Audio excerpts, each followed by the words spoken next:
So guys, nandito na po pala kami sa may entrance ng cable car. Galing na po kasi kami sa kabilang station kung saan po yung mga nag-ski. And dito, ito po yung cable car entrance paakyat ng Sugspitsi kung gusto niyo ng mabilisan. Ayan, let's go!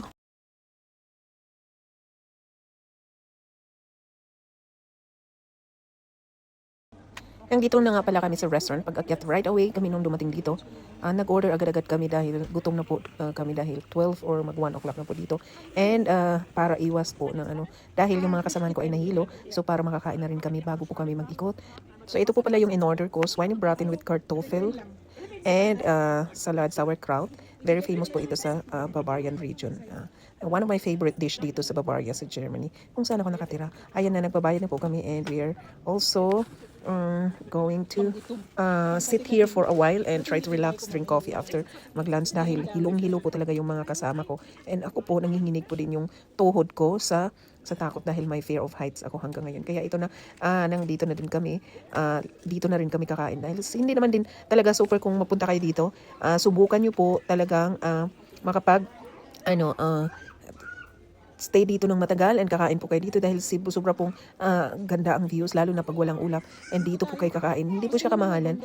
Tamang-tama lang kasi sa Munich it's almost similar ang talaga ang price. Kaya kung nandito po kayo, try to eat lunch here with your friends. Grabe pang VIP.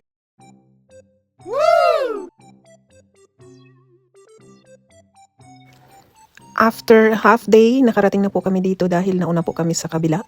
And finally, nandito na po kami sa kanilang restaurant. Super relaxing dito, mga langga, super ganda. After hilo-hilo, dahil sobrang haba ng cable car. Pero pagkatapos dito, pag nakarating kayo dito, super relaxing po dito. And ito lang po ang masasabi ko, worth it pag umakyat kayo dito. Hindi po kamahalan talaga, tamang-tama lang ang ganda dito. Mag-relax after po kayo mag-ikot ng place, the whole Zugspitze. Hanggang dito nga. Swine braten pa din yung inuto. Sa Munich at saka dito.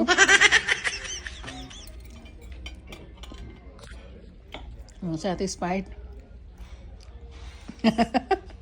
Sir, super. Karadler pa to si aming model na karadler. Maglasing to. Ayan, dyan tayo akyat. Nakakit pa kayo dyan? Saan? Matutuktok na. Baka yung taklit na. So while eating, ito po pala yung background namin sa kabila, sa gilid namin, kung saan kami nakaupo. Ito po yung micros po dito. Mga hikers po ay umaakyat po talaga dyan. Yun na po talaga ang, pag naakyat nyo yung micros, masabi mo na you are successful sa pag-akyat nyo dito. Kailangan nyo talagang matagal at matagal na preparation. Takot na takot talaga sila. Ano yan? Kaya pa sis? Oh my God. Mali kasi yung mga sapatos niyo. Oh, shaka, that's it for today. Thank you for watching and don't forget to leave a comment down below. Ciao, blessings.